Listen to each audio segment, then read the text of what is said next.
When the hippocampus is strong, it sends a calming signal to the amygdala. It says, hey, we've seen this before. We're okay. You can become the calm in the storm, not because life got easier, but because your brain got stronger. This is what resilience really is. Not just coping better, but rewiring your nervous system at the root.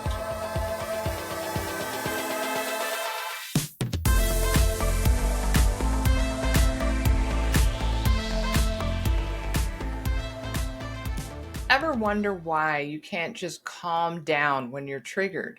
Or why certain situations send you into a panic, even when you know they're safe? What if the answer isn't mindset or willpower, but your brain's wiring? Today, we're exploring how two parts of your brain, the amygdala and the hippocampus, can either sabotage your emotional stability or help you thrive under pressure. And the best part, you can train them thanks to neuroplasticity. Hi, I'm Heather Hewitt, and welcome to the Butterfly Event Podcast, where mind meets body and healing begins. As a naturopath, clinical nutritionist, and somatic trauma therapy certified, I specialize in helping neurodivergent and highly sensitive people like you rewire for resilience. Today's episode is a brain-based approach to emotional regulation, something we all need more of. Well, the challenge is, and the truth is, most of us are operating with the hypervigilant amygdala. That is our brain's internal alarm bell, and an underpowered hippocampus, which helps us remember when we're safe. The amygdala sounds the alarm at every stressor, a text, a tone, a voice, a traffic jam. These all can be triggers that set it off. And the hippocampus helps us to interpret that alarm.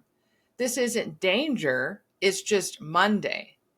But under chronic stress, trauma, maybe burnout, the hippocampus can shrink and the amygdala will take over.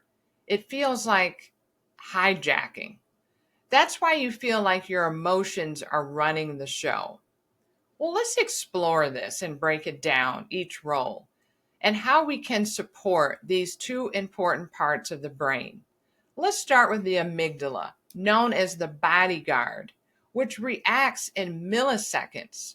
It doesn't ask questions, it just screams, run.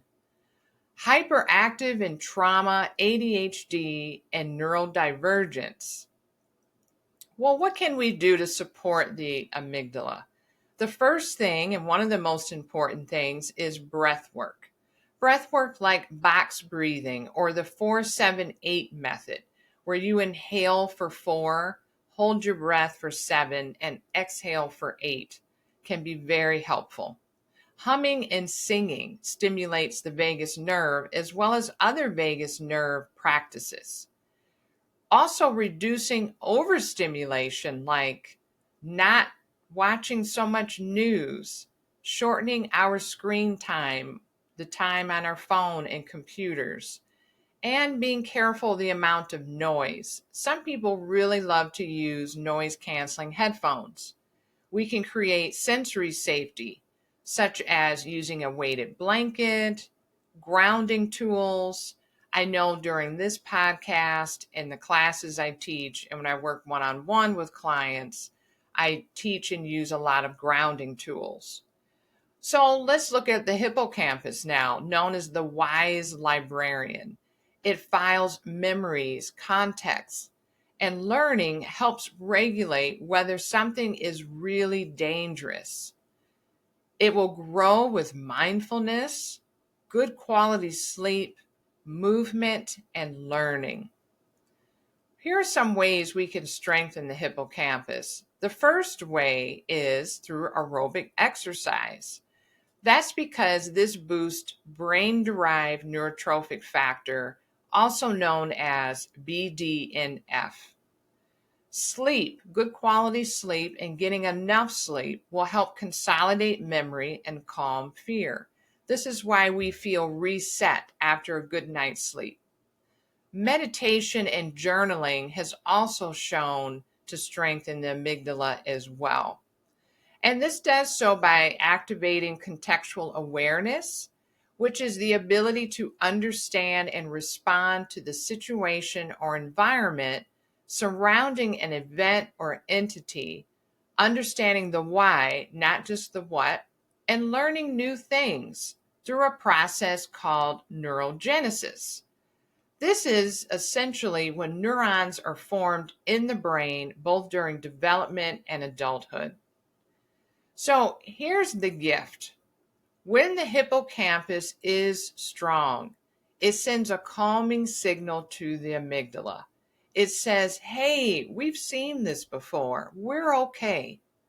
You can become the calm in the storm, not because life got easier, but because your brain got stronger. This is what resilience really is. Not just coping better, but rewiring your nervous system at the root. And of course, that takes work and practice. If we do the work, we will benefit and reap the rewards. So the next time your heart races or your mind spirals, remember, it's not weakness. It's your brain doing what it was designed to do. It's just doing it a little too well. And now that you have the tools to change that, remember, you're not broken. You're just biologically brilliant and trainable.